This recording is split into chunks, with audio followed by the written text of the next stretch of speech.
Welcome to Not Your Ordinary Parts, a podcast where we talk about hard things associated with the human experience with the goal of increasing awareness, growth, and healing. You may hear information from professionally licensed therapists, life coaches, healers, doctors, etc. This information is not medical advice or therapy and is not meant to replace actual therapy or instructions given by a doctor or personal therapist. I'm your host, Jalon Johnson. My guest today is Dr. Diane Poole Heller.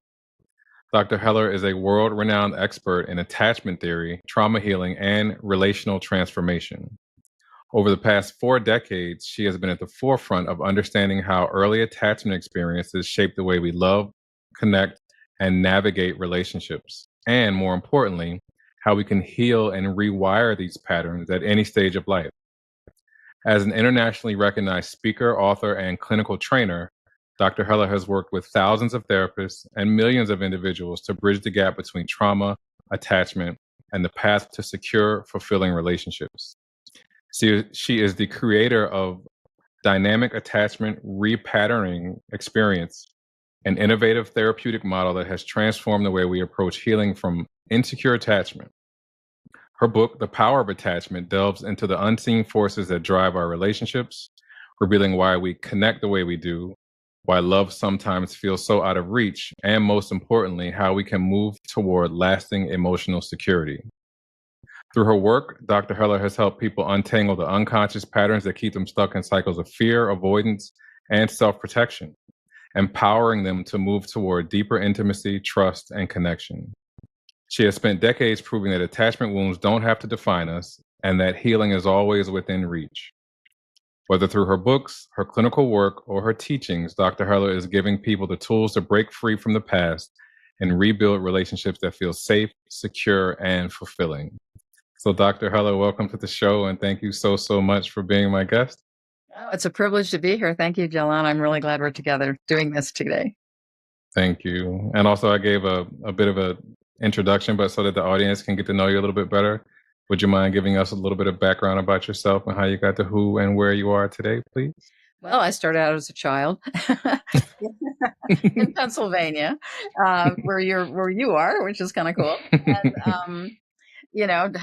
had a kind of a challenging upbringing. So I think in dealing with that, learning the human journey that a lot of us are on is not so easy sometimes. In the process of trying to heal from that, I learned a lot about trauma and learned a lot about recovery and got help along the way. And then just felt like it was just too gosh darn hard to get through trauma, what was available way back when I was doing this in the early 80s. I just felt like, geez, it needs to be easier. So I got into a kind of a maniacal focus on how do you heal trauma and how do you recover from extreme life events, including violence and other kinds of difficulties. And,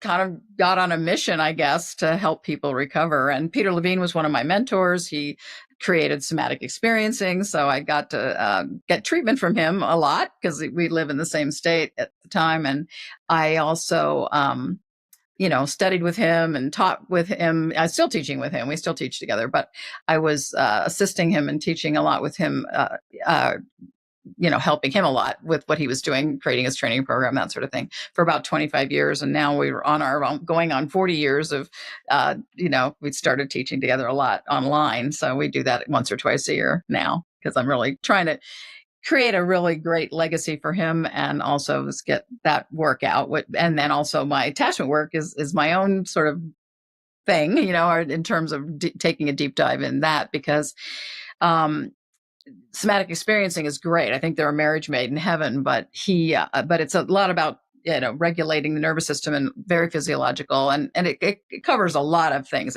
It's a huge body of work. And I felt like more needed to be said about relationship, because so often people can recover from trauma triggers and difficult symptoms and all of that. But a lot of what remains for a lot of people is difficulty connecting to their real authentic self and also connecting to other people. So one of the psychologists, and I'm trying to remember his first name, his last name is Lipton. It's not Bruce Lipton, it's a different Lipton. He said that the shortest definition for trauma is broken connection. So I'm really trying to help people heal connection, because it's so important to us as humans. Wow, thank you for that. And I think when you think about connections, I don't know if a lot of us think about a connection internally or with ourselves. Mm. And I think that's a big one that trauma can cause, and it can create that insecurity. So broken connections with others and ourselves can be building on that definition of trauma. I think it's been an important focus, and I think it adds to the depth of healing that people are capable of. I think we're designed to heal, and Hmm. even with attachment injury or how trauma later even it impacts our ability to connect, like you said, to ourselves and to other people. There is a great potential for healing. So the message has a lot of hope in it, and a lot of practical, experiential kinds of things we can do, and practices we can do, and capacities we can regain if they were disrupted by trauma or attachment injury. You are well versed in all of this, right? Let's say someone's listening and maybe for the first time they're hearing about trauma or attachment injuries or somatic this or the nervous system. How would you define trauma and what it does to the body? Well, you can think of another short definition for trauma is too much, too soon, too fast, right? So now Mhm. sometimes things happen too slow, like gas poisoning that you're not aware of is happening. That's happening too slow that your threat response doesn't even go on. But generally speaking, it's too much coming at you that you can't integrate, you can't in a resilient way cope with, like a car speeding at you and you're going to have a car crash or something like that. So, or a violent attack that you aren't strong enough to avoid, something like that. So it's just too much, overwhelming our ability to defend ourselves or protect ourselves or even process the arousal that's coming at us when we're scared, or the stimulus. It's like too much stimulus for your nervous system to manage. And you can think of our nervous system a little bit like our metabolism. You know how like at Thanksgiving or a holiday you overeat, maybe, like if you're like me. And then you're like, oh my gosh, I clogged up my whole system. I can't even move. I want to go to sleep. I got to walk it off. It's a little bit like that. Our nervous systems are designed to digest stimulus and to manage threat and to manage all these things, but there can be too much, right? So when there's too Mm. much, trauma tends to stop time. We tend to get disconnected, like right before the worst moment of something happening, or right at the moment something happens. And even if rescue happens the next moment, because we disconnected, we don't see the resolution. So we stay stuck in the anxiety or the dissociation or the disconnection or the anger or whatever might have been going on when we've been trying to confront threat. So it's a physiologically, we tend to not feel safe. Sometimes if it's extreme, we can even feel like an electrical charge in our body, so our body doesn't feel like a safe place to go. So then we become disembodied or disconnected. We don't get our physical cues about things that we need to survive. So it can have a lot of physical aspects to it. If there's too much arousal on the sympathetic nervous system, which is kind of hyper arousal, we can have symptoms of anger outbursts or panic attacks, or super fast heart rate, or fast thinking, so that we just are kind of out of sync with ourselves. And likewise, if we get too much parasympathetic nervous system activation, where it goes past the relaxation response it's designed to do, it can take us into shutdown or dissociation or depression or lethargy, or feeling kind of dead, or even having digestive problems, because our threat response is designed to be relatively short lived. And when it gets stuck then over time, we can have some symptoms that start to show up. So that's an important thing to understand about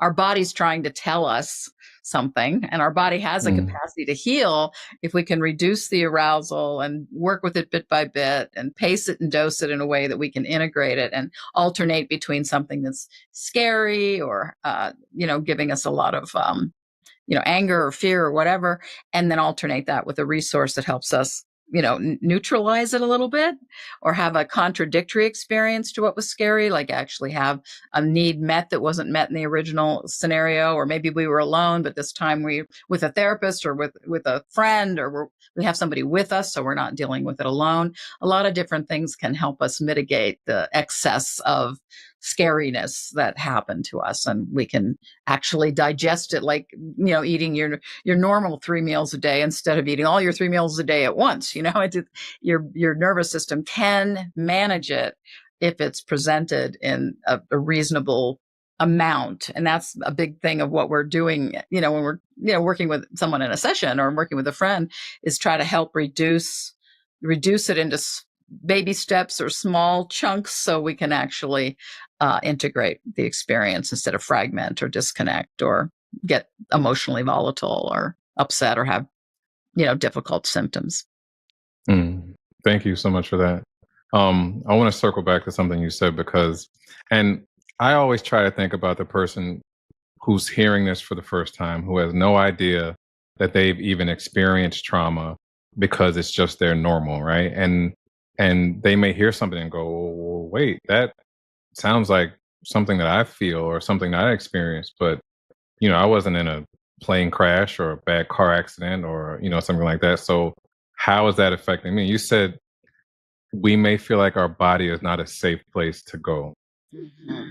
So where else would we be? Like, how would we break that down to someone who doesn't understand that you may be disembodied or not in your body? Yeah, it can, like, one symptom of that is accident proneness. Like, you kind of bump into things, your boundaries aren't working, so you kind of know where the door is. Or when you're getting in a car, you hit your head. Like, I've had that happen when I've been, into my trauma experience more than my regular experience. So there can be kind of a clumsiness or just not, like, even being kind of awkward or uncoordinated. Or another symptom of unresolved trauma is not being able to orient. So, like, I'm very GPS dependent, like getting lost easily, like not being able to, like, figure out, well, where am I? North, south, east, west? There's this disorientation is another symptom of trauma being in charge instead of your regular, your regular senses about being able to orient in time and space. Or, losing words and losing time can be aspects of unresolved trauma too. I've heard it said that trauma can cause you to live in your head. Mm-hmm. And can you explain what because I mean, if you're not in your body, then you may be in your head. So Right. if you do feel safety, I've also heard people say you drop down into your body, which that makes sense because you're coming down from your head into your body. Right. Yeah. So sometimes we can get, one form of disconnection is being largely cognitive, which is nothing wrong with being cognitive, but that you're actually missing all the information, or you're not feeling the signals that come from your physical sense of yourself, so that limits our safety, really. Yeah. Thank you for that. Okay. So, I want to talk a little bit more about you before we get into what you do, even though we've already started that a little bit. But before you became the teacher, the expert, and the world-renowned leader in attachment and trauma healing, who were you? I was really, like many people in their 20s, I was trying all sorts of different careers. I was everything from a graphic designer to a corporate training manager, of a women's health organization. And I was writing training manuals. I was easy for me to generate. How do you train people to do their job, or train people to how to be with customers, or that sort of thing. So I was into training, and I was very humanistic, but I was in a corporation that was not at all humanistic. They were awful, really. They were based in Philadelphia at the time. But, they tend to use fear motivation all the time. So as a manager, I was always trying to take their fear motivation and convert it into something humanistic and kind and empowering, and change the message, because I was really into win-win, like trying to make this like safe and fun place to work instead of like everybody being worried about losing their jobs all the time. And so that was an interesting challenge. And I had to be kind of a hidden humanist, because unless I talked about anything like why not to fire people all the time, I would have to put it in things in a frame of like, well, it's costing the company money to do all this training, because they wouldn't respond to the fact that it was just not the right way to treat people. It was just like, so that got old pretty fast, even though I had a high level position. It was like, oh man, I wanted to be in a situation where my values values were more reflected. So then, and also my trauma history came up because I had a head-on collision and it opened up my own trauma history. So I became, and then I also, before I became a therapist, I studied for 11 years to become a spiritual teacher in the Diamond approach. So I have a strong background in that. I'm still doing that work. That I started that in 1979. So that's how old I am. Dinosaur. And so then I really thought when I was doing the spiritual work, which had a psychological and spiritual integration, I got really interested, and my own trauma history, I got really interested in healing. And then I decided to, get the education and become a therapist, get the license and all that good stuff.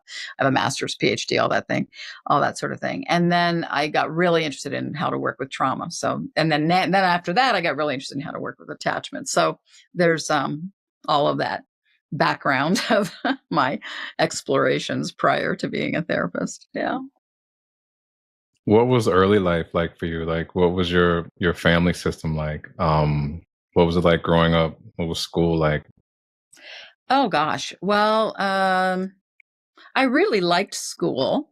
I found it a refuge from my family, actually, and I was. It was like easy. I mean, school just told you what to do, like do this, do that, and you did it, and they were like all excited that you did it. That was just super simple for me, and clear, which is not like my family. My family was very confusing and, just a lot of, you know, unsolvable situations that you were thrown as a kid, and also probably some mental illness from my family, certain members of my family, and that resulted in acting out violence and a lot of harsh criticism, that sort of thing. So school for me was great. I was like, I'm out of here. Mm. I'm just going to go and teachers like you if you do what they tell you to do. I mean, it's easy to be, liked in school. I mean, because you just do ABC, whatever it is.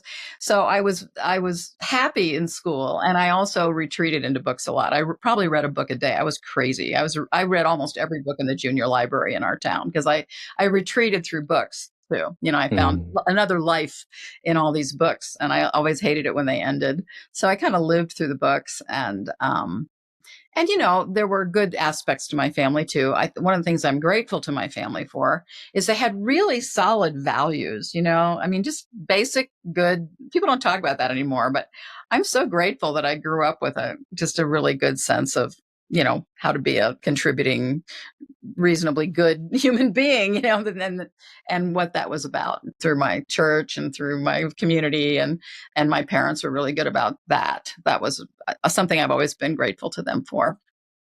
Mm.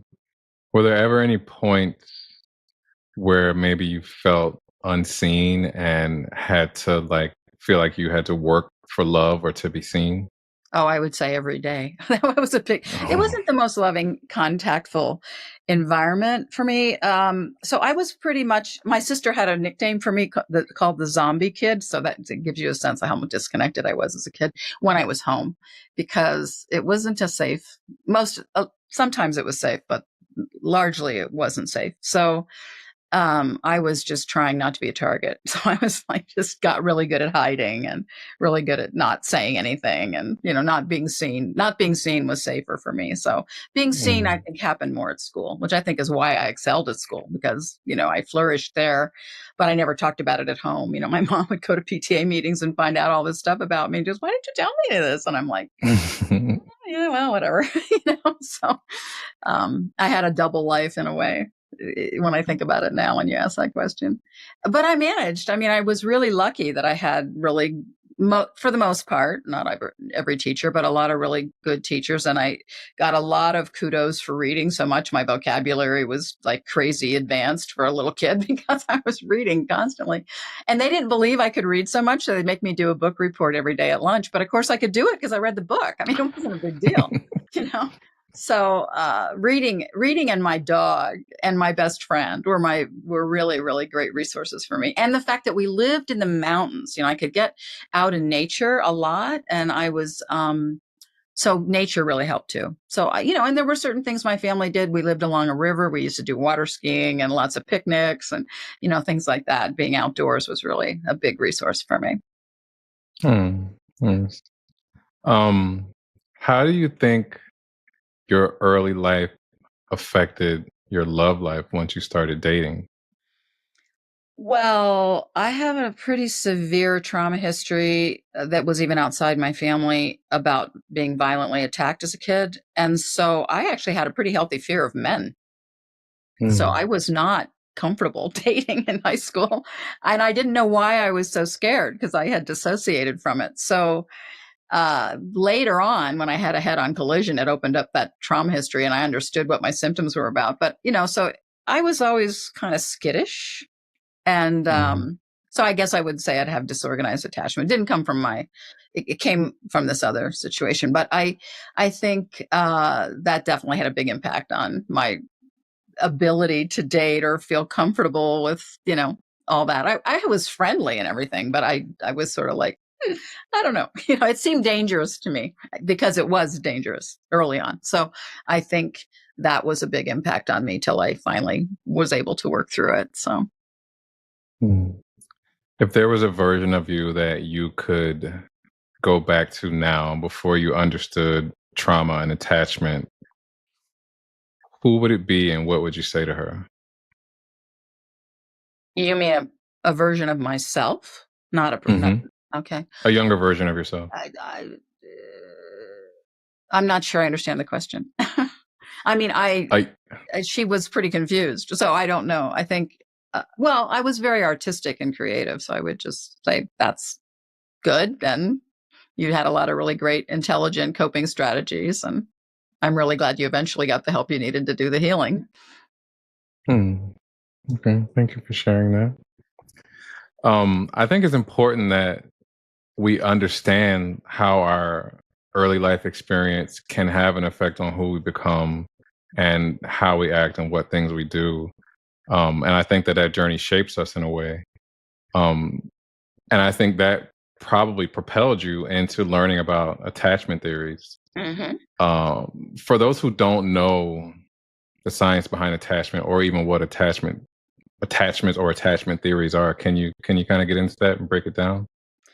Sure. Attachment theory's been around a long time. John Bowlby made a many people made major contributions, but I like his in particular, along with many others. He really sees attachment as our biological inherent, like we just come with the package, with our bodies. It comes with us as babies, even in utero, that we can recognize. It's like an instinct, like how to be hungry, right? You know how to be thirsty. You don't Mm, like question that. It's just part of the package, right? It's part of having a body. Well, he really looked at it, I would say, looked at attachment that way, that it was our instinct to bond to our caregivers because we're dependent as little ones. We don't pop out of the birth canal and are, able to run around and, make money and have a place for ourselves. So we have to have someone that we go to when we're stressed or scared or, for protection, but also for love and nurturing. So I think that is really attachment theory is really like what happens. What's an ideal scenario for connecting and bonding? What's healthy. But this is the thing I want to underscore is we know that. I mean, in your body when somebody is kind versus when they're hateful. I mean, right? But mm, as we interact with different caregiving styles, and our parents learn their parenting often from the way they were parented, it's very easily to pass it down in generations. But and I think most parents do the best they can. They sometimes have unresolved trauma that interferes with their ability to be the ideal parent. But a lot of people are listening that are parents. So I just want you to take that burden off your shoulders. You only know what you know when you know it.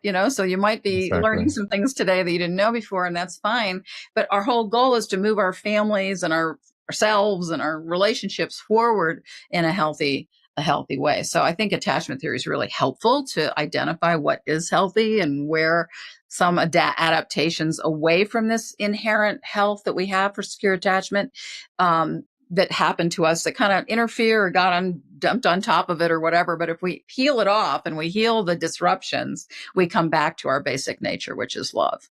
We come back to our basic capacity for love. We have that. It's not like something you have to Mm, make or create. It's there. It just might be severely disrupted. And that's what I've dedicated my work to, is to try to figure out, okay, it's great to know the theory and all this stuff about it, But what do you do with it? Like, how do you move from insecure attachment to secure attachment? How do you move from the suffering and the woundedness back to wellness, And that's what I'm trying to really reinforce for people. And it's very, very possible to do that. It's possible to learn or earn secure attachment if you didn't start out with it. A lot of us didn't start out with it, probably 50% of the population. I don't know. There's always research on that and the statistics change. But,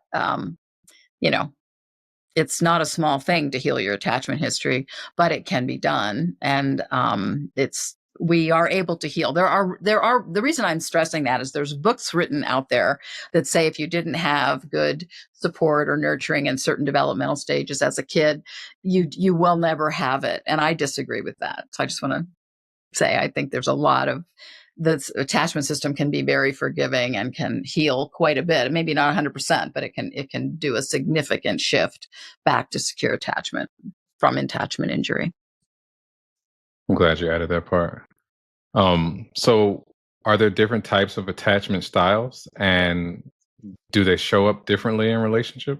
Yeah, they show up quite differently. I can try. It's not easy to do this briefly, but I can try to give you an overview, and you're welcome to interject any comments along the way.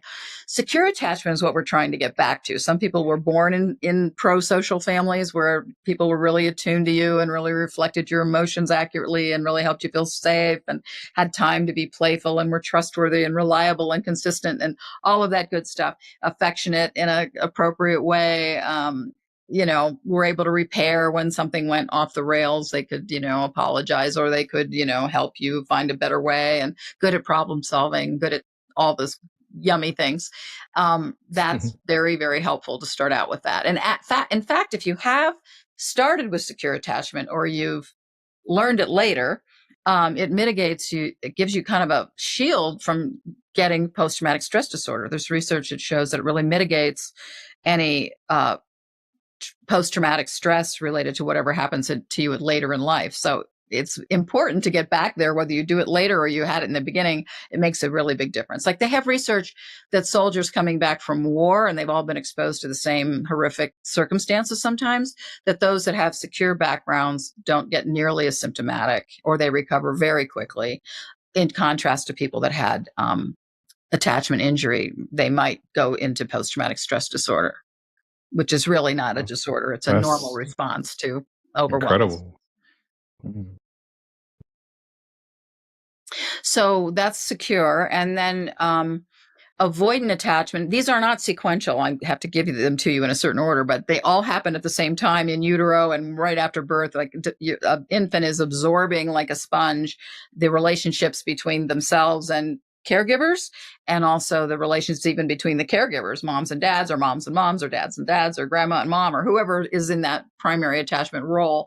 The way they relate to the child, but even the way they relate to each other, is very impacting the relational blueprint the child is developing unconsciously, and really in an embodied kind of way, because they don't even have an ego structure yet to tell a story about mom does this, dad does that.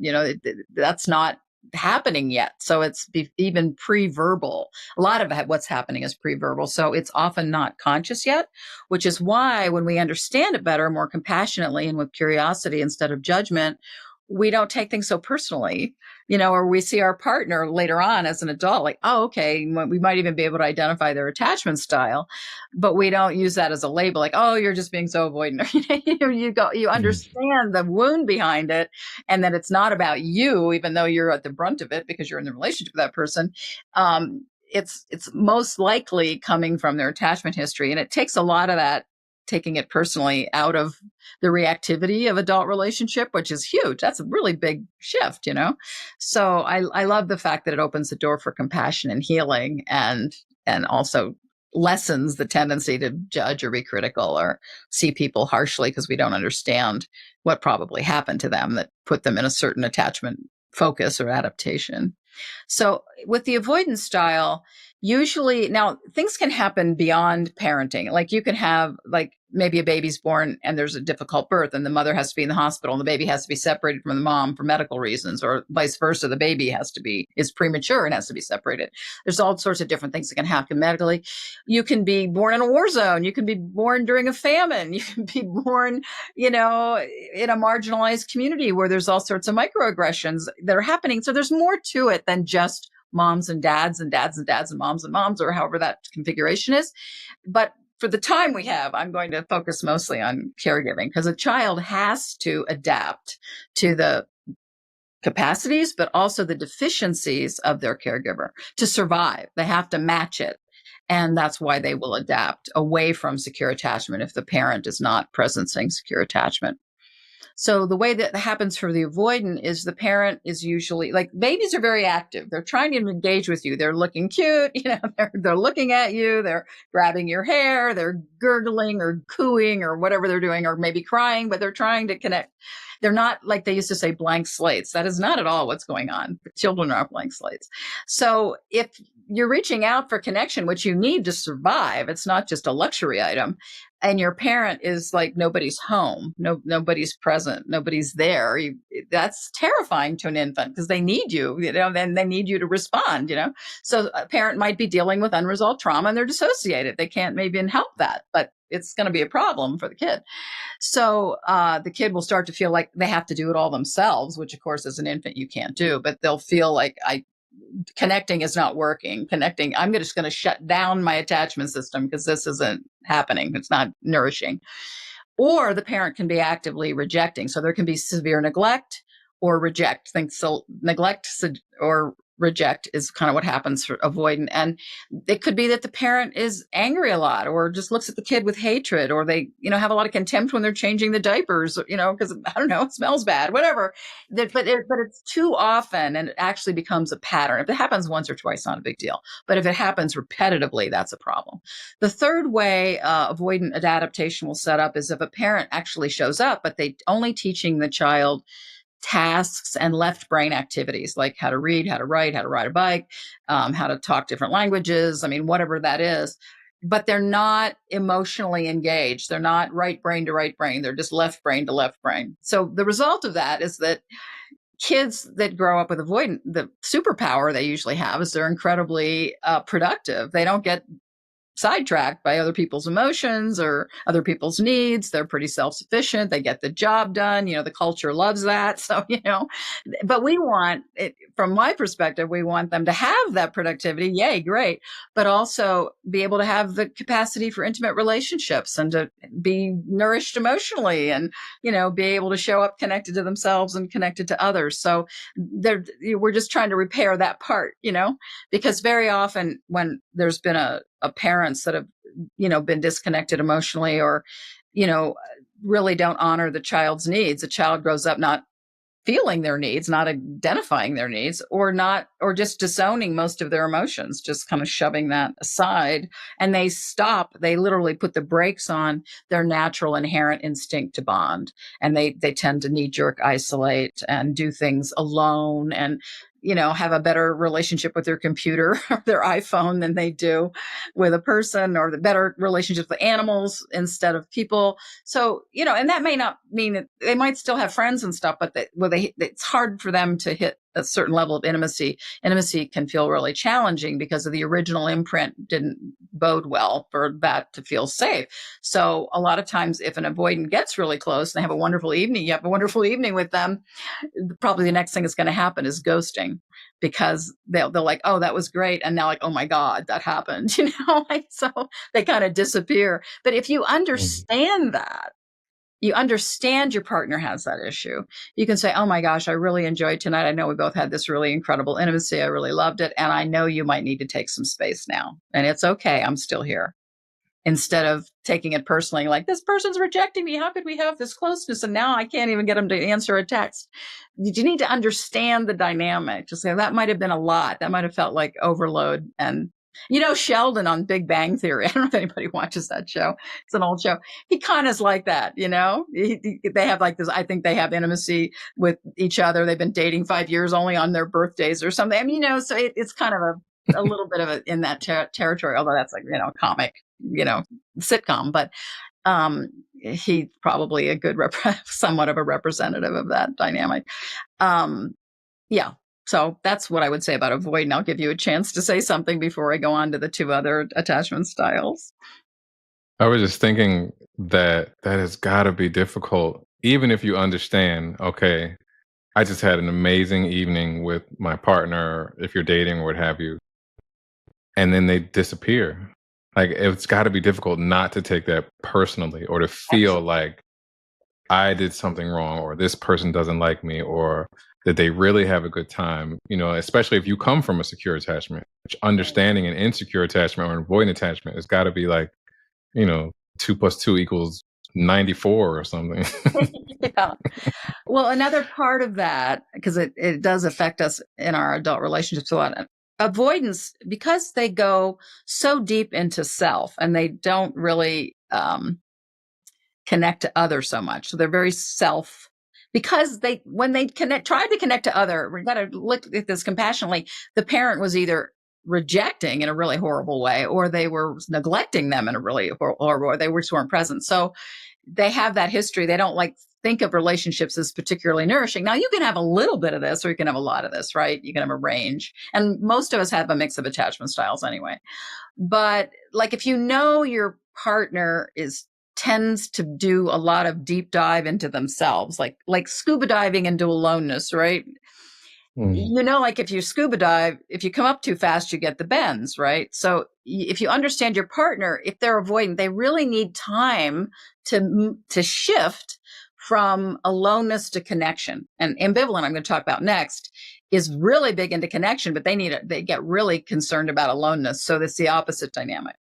But for instance, if I'm inviting my avoidant partner, I don't know, to an amusement park or something I know they love to do, whatever it is. And I say, hey, honey, let's go. It's your birthday. I want to take you to the amusement park or the water park or whatever that you love to do, or I want to go hiking or whatever it is. And they're deep in their computer, do video games or, research or porn or whatever they're doing on their own, right? They're going to have a hard time surfacing, and that they will feel interrupted and it will feel uncomfortable to them.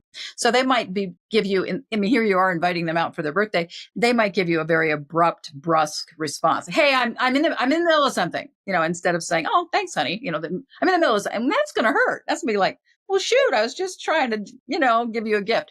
If you understand, what you would say instead is, honey, I want to take you to your favorite whatever. And I know you need some time. So how much time do you think you need to surface before before I circle back and we can go? And then they say, oh, I need 20 minutes. Great. Okay. Come back in 20 minutes. It's going to be fine. You gave them time, right? And if you don't understand they need the time, you're going to be all upset that they act kind of pissy when you interrupt them. That's a very common dynamic.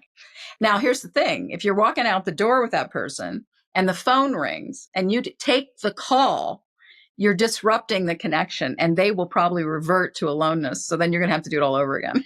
So you need to, once you're present, you need to stay present with them to keep them connected. So there's if you understand these things and you don't think, okay, there's something wrong with them, you don't look at it like that.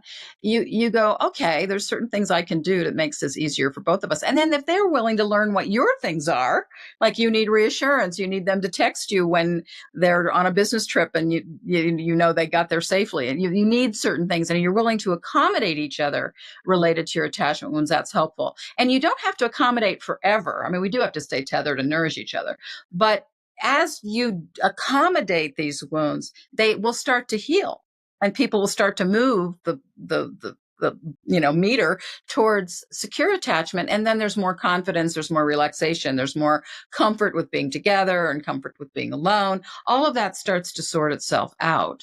And usually if someone is, in with themselves, they have learned or earned or started out with secure attachment. If their partner is a bit in the insecure category, the research shows that it takes about 1 year to 2 years for them to move to secure, because if you're secure, they're always getting secure responses, even when they're doing something that comes from attachment injury. And that eventually will impact them in a deep way.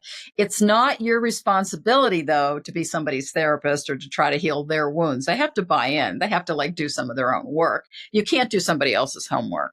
You can make it easier for them, but ideally both partners want to move towards secure attachment, and that then a lot can happen. But if one person is just not interested and wants to continue the same behavior that's really painful, that may not be such a great recipe for a good situation. Your example of scuba diving and coming up too soon, that is so good because it makes it so clear like this person, if they rush up, they're going to get sick. Mm-hmm. They're going to get the They're going to bends. get angry, usually irritable. Yeah. And if you apply that to a person's attachment style or their need to have space or time to process, it would make it so much easier. Yeah, It would make it so much more understandable. It may not make it that much easier right away, but once you understand, then the ease may come shortly thereafter. exactly.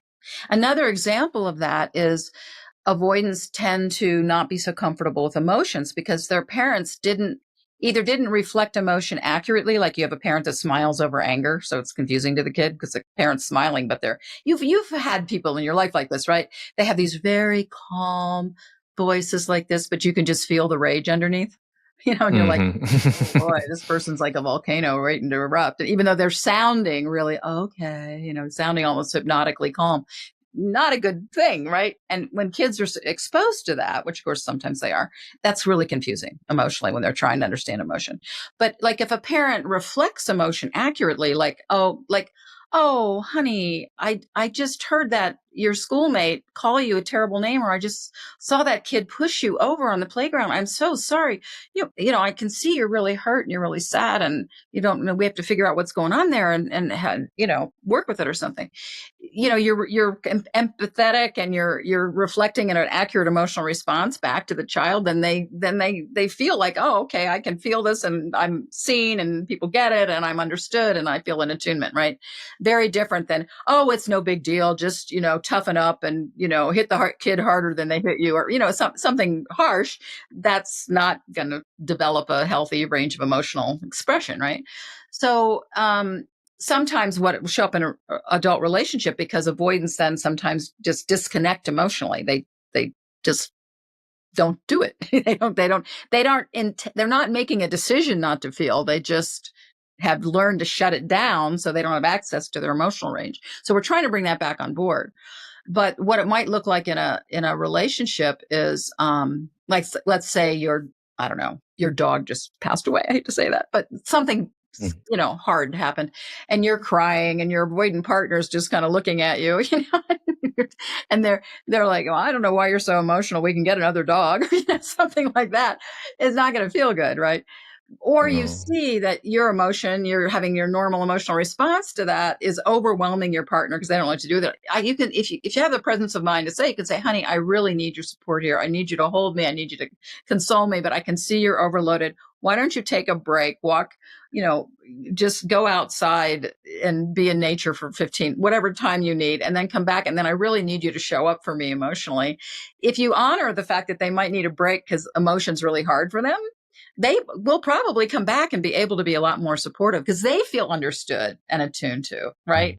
And you're not going to know to do that if you don't understand the attachment style, right? You're going to feel like, I can't believe this person's being so cold and I'm dealing with this grief and they're just not even there. You're going to have a strong reaction to that, understandably, right? And also, if the avoidant understands you, they're going to say, I can see this is really emotionally devastating and I'm really sorry that happened. And you know what? I want to be there for you. I just feel like I need a 10-minute break. I haven't had lunch yet, and I can tell I'm thinking more about food. I'm not there with you. Just I'll be back, and I'll be there. I'll do what I can to be there.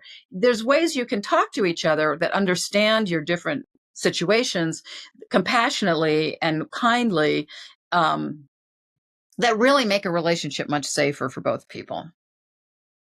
It's funny, as you were talking, I was thinking about the different love languages, but this could also be connection languages or Yeah. attachment languages. Right. Learning to Yeah. speak all different of the four attachment languages is really important. It can help Hmm. a lot if you understand, because then also you don't take people's behavior so personally. Like if I know somebody Right. needs time to surface and I forget to give them the time and they get abrupt with me, I can go, you know what? I didn't give you time. You need some time. So just tell me when's a good time for me to circle back. And you don't have to go like, oh my God, the person's a jerk. They're being really creepy or what. You don't have to go through all that. You can eliminate Right. a lot of suffering. Hmm.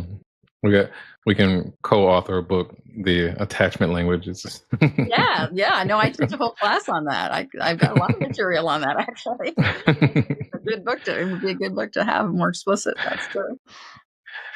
Okay, what was the next one? The ambivalent attachment is a different scenario. The avoidant attachment shuts their attachment system down. And these are all happening for survival reasons, not because the person's making a decision to do that. It's unconscious. Mhm. Um, Can you the say that again? It's Just unconscious. It's not somebody making a cognitive decision. Okay, I'm not going to cue for attachment. I'm not going to reach out. I'm not going to. You just it's in your body the way you tried to survive your early circumstances. So you have these sort of projections. We all do this. Every human does this. We project our past onto our present and onto our future. So we think we're going to see more of the same. I mean, you just basically feel like you're going to wake up in the living room of mom and dad, you know. So Mhm. whatever those dynamics were. Um, so with ambivalent, they actually had really good parenting experiences. Like they actually know what healthy attachment feels like, but their parents were really inconsistent. So it was on again, off again. Like they'd feel like, oh, I can relax into this yummy relational field. And then boom, I feel dropped emotionally or dropped physically or dropped spiritually. Just something happens in the parent that they can't stabilize. They can't consistently keep that going. Probably because inside they're getting triggered into their own attachment injuries, probably what's happening. So there's this on again, off again. And so what happens over time when that's repeated over and over and over again, then a child's like going, I don't know. I mean, they're loving now, but what's going to happen in 10 minutes? Or when is the shoe going to drop? Or when am I going to get abandoned? And so they get really Mhm. focused on the abandonment that's coming. They can't even really enjoy the yummy stuff that's there because they're just waiting for the bad things. So they can't. So because they are sure over time, because it's been a pattern, right? If you have a little bit of this, you expect disappointment. If you have a lot of this dynamic in your history, you'll tend to get angry. You'll pick fights with the person because you're so sure your adult partner is going to ditch you somehow. They're going to leave you somehow. So you're mad at them before they even do anything. They may have any intention of leaving you at all, but you already decided they're going to do it. So you're just angry to begin with. So, Mhm. um, what we have to do in healing that is understand that we can have and take in caring behaviors, and it doesn't automatically follow that something bad happens today, now in our relationships, right? And that's hard for people that have ambivalent because they tend to feel like they don't have an issue. It's their partner that's doing everything wrong that's causing them distress. That's how they internalize it because they're very other focused. The avoidant is very self focused and not other focused, and the ambivalent is very other focused and not self focused. So part of what they need to learn is how to be authentically self focused. But so one of the things I do for folks is I had a woman that in Germany that I worked with a long time ago, but it was such a great example. She came in, she goes, "Oh, my boyfriend, he's never available. I keep picking the wrong men. They're always unavailable. I'm usually with him for 2 years and then I break up and I'm ready to break up with this guy because he travels for work. He's never around." And I'm like going, oh my gosh. And then I interview her a little bit about her history and it's glaringly ambivalent attachment history. And so I say to her, well, you've been with this guy for 2 years. Isn't there anything there has to be something he's done that's been kind or helpful or supportive? And she's like, no, he's out of town. He's never here. I said, no, come on. Really, there has to be something because they tend to dismiss caring behaviors. They don't see them. So I'm just kind of holding her foot to the fire, and she's getting a little irritated at me, actually annoyed. And I said, come on, there must be something that he did. She goes, well, He calls me every night when he's on the road and sees how my day went, and he checks in with me. And that, yeah. Well, that's kind of nice. She goes, yeah, yeah, yeah. I said, well, was there anything else? And she goes,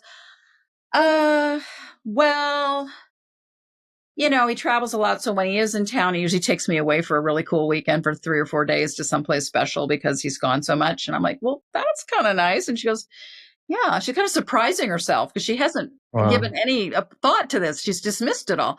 And she goes, yeah, that is kind of nice. And the other thing he does when he's traveling, he buys me these like special gifts, and they're usually stuff I really like. So he kind of must pay attention to what I like. He must know me, like what I like, because he gives me things I really, really cherish. I'm like, well, yeah, that's pretty nice. And so, we go on and on, right? So and she's shocking herself. She's like, I didn't realize he was doing all that. And I'm like, yeah, that's interesting, isn't it? And so I said, well, let's try something else. I just want you to imagine there's a table full of all the kind of things you want in your relationship, affirming words, like the love languages, the form of words, acts of service, kind, safe touch. I mean, and anything you would want in your relationship, just pile it up in front of you, like on this imaginary table. And she goes, okay. And I said, so now I want you to take it in. And she tries to take it. She goes, oh my God, my whole body contracted. And I go, yeah, isn't that interesting? And she goes, I can't take it in because see, a person needs to understand they have a trouble receiving, not that the other person's doing everything wrong. I mean, they might be making some mistakes as a partner. Nobody's perfect, but that's a dynamic. So I said, well, let's see what happens if you just take in 1% or one atom or one, quark or something. And she goes, oh, I can do that. And my stomach relaxes. And I said, and nothing bad is happening because I'm trying to separate that good things happen and then bad things happen. And nothing bad's happening right now. She goes, yeah, that's true. Because I can take in, oh, I feel fulfilled. Oh, my stomach, I feel really, it feels really good. And because I want more. I'm like, great. Well, how much do you want? And she goes, 4%. I go, yeah, let's go to 4%. So she keeps upping it, 10, 20, 30. And I think by the end of the session, we can maybe get to 40% or something. And she's able to stay in the fulfillment and satisfaction is really the antidote for the ambivalently attached because they never get the fulfillment, which is why they keep pressuring their partner and they keep making demands and they sometimes a lot of complaints because they don't realize that no matter what their partner does, they don't receive. They can't take it in. So if you can't take it in, no matter how much people do right, it's not going to feel good, right? So he realizes she's got to practice receiving. And when we go back to all the things he was doing, like calling her at night, the special trips, the really relevant gifts, she could take it in and start to actually feel and appreciate him and appreciate the love she actually had in her life. So at the end of the session, she goes, oh my God, my boyfriend's gonna be so glad I did this session with you. And I'm like, I can imagine you're ready to break up with him at the beginning of the session. Now you're ready to go home and love on him a lot, And she goes, yeah, I've got a keeper. I'm like, I think you do too, So that's why you're understanding your attachment system compassionately and with kindness and self-care, that you can let go of some of your, self-sabotaging things like not seeing caring behaviors and not being able to receive, but then blaming the other person because they didn't do it right. And that's why you can't receive. It's really probably because the way your attachment system set up for survival reasons blocked your receiving or made it really difficult. So, I mean, I had this happen in my own life. When I was married, my husband would say to me, he goes, I love you so much. And when I say that, or when I, do something affectionate, or I do something like make dinner, it kind of runs off you like, water up a roof or something, or water through a sieve. And I was like, at first I got really angry. I tell the story a lot because it's so relevant. I was like, that's a terrible thing to say. I do not, because it really hurts me that you can't receive my love. And I was like, in the middle of the night, I woke up and I'm like, oh my goodness, I do that. I deflect. I do. And then I realized how much I was hurting him by not taking his love in, and I realized I didn't come from a very loving environment. So I didn't know what to do with it. It made me uncomfortable. I didn't know how to receive. So I made a practice for myself that I would show up and stay present whenever anybody, and especially my partner, would do something kind or loving. And that was very hard in the beginning. As that sounds crazy. Like, why would it be hard to receive love? Well, it can be very hard. And now it's easy, right? But I probably had to really focus on that for 6 months to a year to not deflect. I could feel the impulse to deflect because it made me uncomfortable. And then I go like, okay, be uncomfortable, but then you get to be loved. It's a good trade-off, So it's just understand when I explain this stuff, it's not like rocket science, right? I mean, you get it. I mean, people get it. They immediately go, oh yeah, okay, that's hard, but I can do that. Like an avoidant can practice approach. They hate approach because they're very uncomfortable with connection sometimes. So you can say, okay, just see what happens if you go up to one of your friends at work and you ask them for I don't know, just ask them to lunch or just something that's manageable for you, but you initiate connection. And that's going to be very uncomfortable in the beginning. I had a friend I met at an art studio, an art fair kind of thing. And she's a very talented artist. And I'm an artist too. I love that. I do a lot of art. And so I invited her to come over for brunch. And then the next year she said to me, you don't know how hard that was for me to do. I was so uncomfortable going to your place I really enjoyed myself, but it was so hard for me to show up. Now I understand that she's avoidantly. I get it. I totally get it. And she goes, but you know what? I've worked through that. And now I really want to be with people and I want to do things. So let's go to the movies together. I'm like, she invited me to the movies after she'd been so devastated that I invited her to brunch. So it can change. That's the thing. We can heal, but we have to be willing to go through some of the discomfort of the transformational process, but the benefits of moving more towards secure are huge. It's a gift that keeps on giving the rest of your life. So it's worth it, in my opinion. I mean, just the example you gave about the client that you were working with, she had all these things she was getting. And, once she put them on the table, she was able to realize, well, man, I do have a lot. He has a lot to offer, but it was just she wasn't able to receive it. And then hearing you make the suggestion about asking one of your coworkers after lunch, I got uncomfortable just thinking about that. Yeah. And so it does require, unfortunately, to get a little bit out of your comfort zone. But just like my friend Joni, she some big thing happened because she was uncomfortable at the brunch, but then she was inviting me to the movies, went to the movies, we had a great time, went to lunch after that too. So it's just, the payoff is so big. But it is true. Getting out of your comfort zone seems to be part of the requirement to get there. But getting out of there is where the magic happens. So it's for sure worth it. So. Right. And then just lastly, briefly, disorganized attachment is the most complicated because it has trauma mixed in with the attachment system. So the attachment system is trying to connect and the trauma is perceiving everything as dangerous. So it doesn't allow the connection. So you kind of have to separate, just like with the ambivalent, you separate, yummy connection and then this is going to be dropped energetically somehow.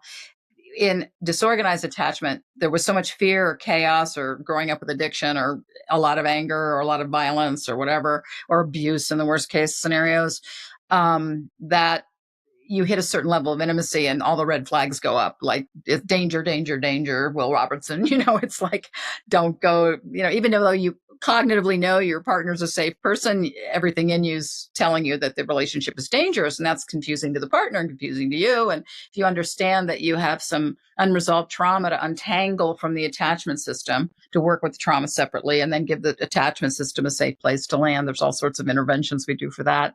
Then you can feel safer in a relational context. But there can be a lot of dysregulation with disorganized attachment because of the unresolved threat. And so learning to co-regulate with your partner or with other friends and learn how to self-regulate really helps you, build relational resiliency. Thank you so much for sharing, especially the way, it sounds like we're talking about a ball game or something, and you're explaining these complex things, the nervous system and the brain and attachment. So I'm grateful to have you, and I'm grateful for the work that you've done. Let's say somebody's listening and they go, man, like I have attachment issues and they want to figure out what to do next. What is the first step for someone who is new to all this, but recognizing that it is something that they struggle with? Well, fortunately, back when I started doing all of this, must have been early 90s or mid 90s. There was hardly anything written about practicalities, like what you can actually functionally practice or what to look for and that sort of thing. So, my book, Power of Attachment, is a good resource. I have lots of experiential exercises in there, not to promote my own book. There's also a book called Attached by Amir Levine has a lot of ways to recognize different patterns and, what happens in dating and what happens in different combinations if you have an ambivalent person with an avoidant person. I also have that a little bit in my writing too. If somebody's really interested, we have all sorts of courses for the public. The Intro to Attachment Styles is, on our website, Trauma Solutions. We have a whole, for the public, thing on shame, because shame's really debilitating and it infiltrates into our relationships a lot in not a good way. And we're just putting more and more things together for the public on that. And then for professionals, people from the public can take these courses too, but we have ones that are oriented to therapists, attachment mastery program, the dynamic attachment repatterning experiences. That we have a lot of programming for professionals. And we also, my commitment is to shine light on anybody that's doing great work and doing wonderful healing work. So I collaborate with many other people in the field, and I produce their courses, or I co-teach with them, or I kind of do the Oprah role where I'm amplifying what I think their gems are and their approach. There's a lot of really good information out there. And fortunately, trauma and attachments become much more accessible with courses and people talking about it. And it's, it used to be, back when I started, there was this idea that the body and the mind were completely separate. And if you said that there was a body mind integration, they thought you were crazy, so, we've come a long way. And there's a lot more resources. We try to give, and we have the free attachment quiz if you want to get a little more sense of what's going on with your attachment history. It's free. It's on traumasolutions.com, or my name, DianePooleHeller.com, goes to the same place. And you can take that as much as you want. I just recommend that you take it focused on one relationship at a time, like your mother, your father, your partner, your kid, your coworker, your friend. Take it just thinking about one person, because you start thinking about the dynamics in too many different relationships, it just won't be very accurate. And also, if you take it thinking about yourself, not on your best day, like when you're tired or maybe a little sick, it'll give you a better reading on what your default attachment system might be. And very often you get kind of a pie chart, it's a mix of attachment styles, it's based on your answers. So, it'll give you some feedback. Plus, then we give you some little ebooks and things based on the different attachment styles. So we try to give you a lot of we're trying to get the information out there so people can have more compassionate and easier ways to connect with each other. So those are resources. If that's helpful, you're welcome to partake of them. Very helpful. All right. So let's say if you could sit down with someone who is terrified of love, someone who's been hurt and doesn't believe real connection is possible, they come to you and they just lay it all out on the line. What do you say to them? Well, first, I would give them big kudos for showing up in my Zoom or my office, because they're reaching out. And so some part of them wants to understand and open up. And I would acknowledge how difficult that can be, especially if you came from circumstances that were really challenging and difficult. And I might interview them, or whatever they're willing to tell me about what happened early on. And basically, as a human, I'm trying, this is true for all my relationships, but especially when I'm doing something like therapy or trying to interact with someone that's wounded, I'm trying to presence secure attachment the best I can do that, as a person, and create a safe relational field. And just for them, to experience that somebody can have empathy, somebody can be attuned, somebody can understand. And as they're describing their history, because I know the languages of all four attachment styles, I can say, well, it just sounds like, wow, there just wasn't safety in this situation, or there just was nobody that listened to you. You didn't have access to anybody who really felt that you felt like you could lean into or feel supported by. And then I might do some things like, how is it to feel that here? Or if you were to design your own ideal mothering presence in a person, what qualities would that person have? Or have you ever seen anybody in a movie or in a book, read about somebody in a book that you felt they kind of understood, or they were an antidote, or they represented something that was much more nourishing than what you actually grew up with? I would start to poke around to see if we could access some resources that they can relate to personally, or maybe they just love being in nature and maybe they hug trees. I'll start there, or they have a really strong relationship with their animals. I go, yeah. And so it's wonderful. You have this really great relationship with your dog, your cat, your llama, your horse, whatever it is. and maybe at some point it'll be okay to open to a human, let's just consider that possibility. Like, oh no, that got too much, like, okay. So there was something that made it seem really dangerous, like relationships are really dangerous. So taking curiosity and caring and understanding and trying to resonate with what the person's circumstances are can be really, really helpful. And then I might interview, like a little bit like what you did today, like when you were emotionally hurt or physically wounded as a child, who did you run to and what did they do? How did they respond? Or, when you had something to celebrate, who did you tell? You can start to see where there might be some pockets of positivity and there might be, or at least more awareness of where the wounds are, and to reflect that and say that, in an ideal world, your parent would have responded like this. And then you say what that would be and say, these are my words. Maybe you have words that you like better that your parent would say. So tell me what that would be. You start to explore secure attachment. There's something new that I'm doing a lot of these days is intergenerational trauma. It's probably my next book. And it's going up a generation and saying, your mother or your father really well. And I'm just wanting this. I can't do this with everybody. This is not an exercise for everyone because you have to sort of be at a certain stage to be able to do this. But I'll usually work with their attachment injury. And then I'll say, I just wonder what you think, for your parent to be that cruel or that consistently mean and demeaning, something must have gone terribly wrong upline. And I just wonder if you focus in on your, let's say, I don't know, dad, doesn't matter, mom, dad, whoever it is. What do you think happened? Or just looking at them as a human, what do you think wasn't there for them? Or what do you think, maybe they grew up during World War II or I don't know, they never came out of a war situation and got any support to transition from being a soldier that had to be in all these difficult circumstances to, well, how do I be a good dad and how do I be a good husband?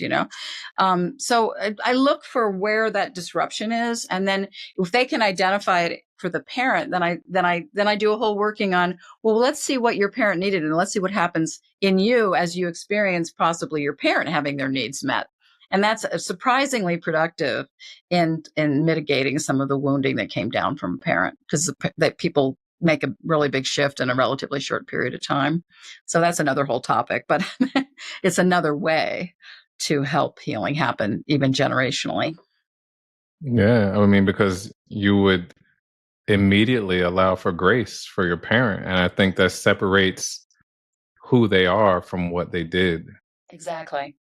And it opens up, I had one guy that said to me, I have been working on this for 30 years and I know not, he was in my class, so he knew my contacts. I was teaching intergenerational trauma, but he said, I've been working on this for 30 days and my father was so cruel. I felt like it was a life and death experience every time I went home. I didn't know if I was going to survive being home. So pretty brutal, right? And he, Detroit and the whole, he just, this really brutal upbringing. And he goes, and my dad's dying now and I don't have anything to do with him. I'm not going to talk. I don't care. I just, whatever, it doesn't matter to me. And I'm like, well, okay. Because he was asking the question, can you work on this intergenerational stuff if the parent's still alive? I said, well, of course you can. And I said, if you want, I can do a mini working with you and we'll just see where it goes. I have no idea where it's going to go. I said, same thing. What do you think happened to your dad that he was so incredibly cruel? And he said, well, he just never had anybody that was there for him. He never had anybody he had a really violent father and he never had anybody that cared about him or understood him. And I said, well, if we just focus on your dad for a minute, do you know of anybody in his life that he could hear that they could be there for him or that he could take it in or he could even consider that somebody was there for him and understood him a little bit? And he goes, well, yeah, there was this guy that was older than him that he really looked up to. And he was in our family so much, we called him Uncle, but he was a friend of my dad's. So I said, okay, so I'm going to call him Uncle Friend. So if you bring Uncle Friend into the picture for your father, we're focusing on your father now. And he goes, oh yeah, but my dad's going like this. My dad wants to write him up. I'm like, well, okay, your dad's understandably doesn't know what to do with it. So it's like, just in your mind, just let them hang out. Like your Uncle Friend is maybe not saying anything. Maybe he's saying one or two words. Maybe he's touching your dad's forearm. Maybe he's just presencing I'm here, but not even doing anything. So we hang out for a few minutes and he goes, oh, it's really weird. I see my dad soften. And I'm like, oh, interesting. And he goes, and he's smiling. I think I saw my dad smile twice in my entire life. This is really weird. I don't know this person. I said, well, you don't know your dad with support. you know your dad without support. So this is your dad with support. And he goes, yeah, he's smiling and he's taking in this support. He goes, but what's really weird is my grandmother, my father's mother, is showed up. I go, okay. And she was born in a war zone and she wasn't nurturing at all, but she's wanting to mother him. Like, she's already dead. She's wanting to mother him. I'm like, well, that's cool. How is it for your father to receive mothering, which he didn't have when he was little? And he goes, well, that's not even the focus. Right now, it's my grandmother's healing because she really wants to be nurturing and to be a good mom, but she never did it in real life. She's healing her own mothering nature is healing. I'm like, well, that's really amazing. And so he goes, yeah, because I can really see her. She's just transforming into this nurturing mom. And so then later on, well, how's your dad receiving that? Well, he said, you know, I've always resented these people that talk about having healthy families. I always resented them because I thought I have no idea what that is. And he said, but now I'm starting to feel like I have a healthy family. And I'm like going, whoa. And he goes, or at least I know what it is. You know, I can feel it. I can feel my grandmother being nurturing, my father taking it in, my father being kinder, not kind, but kinder. He points out. And I'm starting to feel like, wow, I have a dad who's more accessible. And he said, but I still don't know if I want to talk to him, even though he's dying. I'm like, well, whatever you do, I mean, it's up to you. You know, whatever you do is fine. I said, but I think you and he are going to have an easier time with his passing from the work you just did. Well, he was in a class with me, so I got to talk to him a week later. And he said, well, it was my sister's birthday, who's been estranged from me for 6 months to a year. She never picks up my calls. She just cut me off because that's what we do in our family. And I called her on her birthday. We did the session on Thursday. I called her on Sunday. She answered the phone. I'm like, whoa. And he said, yeah. And we talked for 2 hours about my dad, about our relationship. We had this connection. It was like unbelievable. And I said, well, how's that impacting you? He goes, it's like otherworldly. I can't even explain how different this is. So it's like it goes all directions when you heal generationally. And he said, I'm not promising anything. He's very clear to be kind of stern. I said, okay. He said, but I'm kind of feeling like I might want to reach out to my dad. I said, cool. I said, yeah, whatever you do is fine, you know. But you see, that was 20 minutes and the impact that had. And I didn't even say anything about his grandmother. I mean, it just starts opening doors that you can't even. And I'm just trying to ask intelligent questions. All of this is happening in the client. The client is generating all of this. I'm just asking a few prompt questions.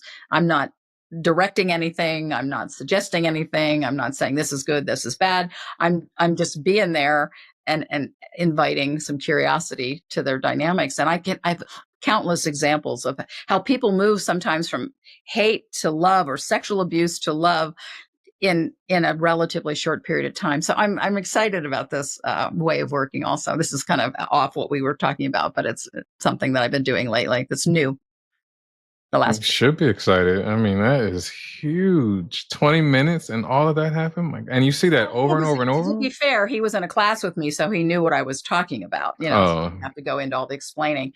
But still, he wasn't expecting it. Still. Because I've been working on this for 30 years, nothing's going to change. And I'm like, okay, that's fine. Well, let's just play it. Let's see what happens. You know, but a lot can happen in a short period of time. I mean, that's what I'm not trying to emphasize the shortness. I'm trying to emphasize that we have this inherent capacity to heal in all of us. All human beings have it.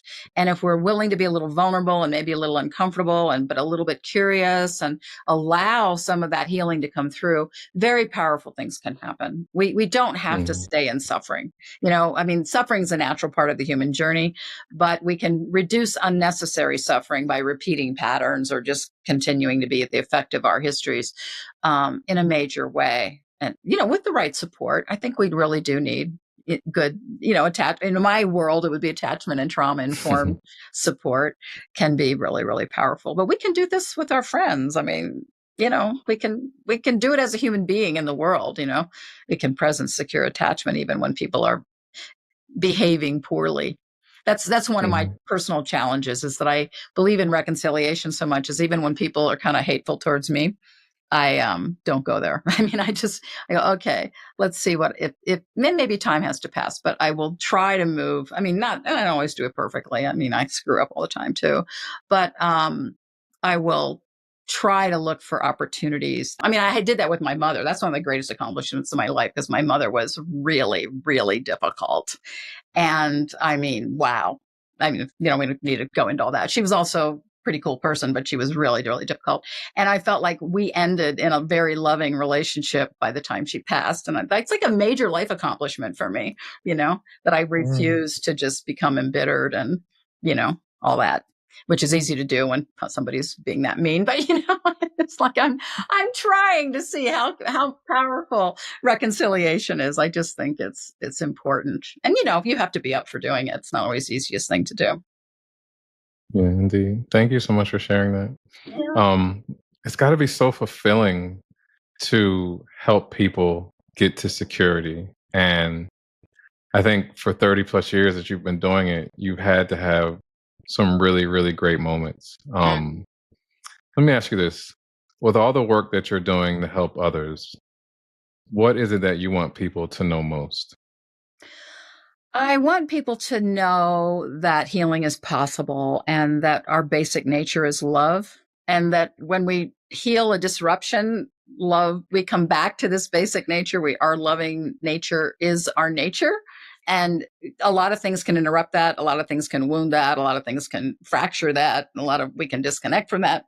But when we do, that healing is possible, and that we can find our true nature, that it is there waiting for us if it's not obvious already. And if you like, when I do sessions with people, they might start pretty contracted and maybe pretty uncomfortable about something, but by the end of the session, they're like just emanating light. There's like light in their eyes. There's light coming. So I know that they're moving. It's a green light. They're moving in a direction that they're finding themselves, and you are worth finding. You're valuable. You are incredibly precious, and have so many capacities and so much creativity and so much love to share. And I just feel like, I guess the most important thing for me personally is to like learn about love, emanate love, be able to receive love, which was very challenging for me in the beginning. Not just in a relational context, but just in how I see the world, even when things look pretty difficult, which is not hard to find. I'm trying to orient in a certain way as much as I can. And I think I see the power of that, not just about me, but just in the world, when we can find that kind of inner sanctuary, but also, presence, something that opens up possibilities and tries to invite other people's true nature out, like to make space and be receptive, and also support that essential self to take the front seat instead of our ego defensive self that we naturally have as humans. Thank you so much for sharing that. That was so beautiful. Thank you so much for this. Like, I've so enjoyed this conversation, listening to you, hearing your story, your journey, your message, what you offer. It's just incredible. And I'm just so grateful. Oh, well, thank you. It's been a real privilege to be here. And it's a privilege to be on anybody's human journey with them. So I've had the luxury of doing that with many people. So I thank my clients and thank my mentors and my teachers. And thank you for inviting me. This has been really a delight. If somebody wants to find you online or on social media, where can they find you? They can find me on traumasolutions.com or DianePooleHeller.com. It goes to the same website. That's probably the best thing. And if you take the attachment quiz, that'll kind of automatically put you on our mailing list. If you want to be on our mailing list, you can always hit unsubscribe if you don't want to. But we try to put out really high quality, useful experiences for people. And I also believe in doing demos, so you see the work in action. So we very frequently, every month or so, have free webinars that we do, and you're welcome to join those. It doesn't mean you have to join anything else. I mean, but we try to give out really high quality information, and that's practical. I'm big in practical. Like, can you use it when you get off the call? That's the way I think about things. So, and usually when people understand what the dynamics are, they can engage in these practices. They're not impossible. They're not mysterious even.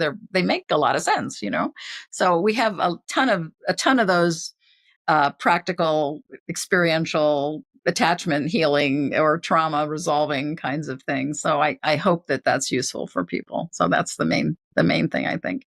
And we are on social media. I don't have that information at my fingertips on how to access that, but I think you can find it probably through our website. Yeah. I'll make sure it's in the show notes. Okay. And then also, where can people find your books?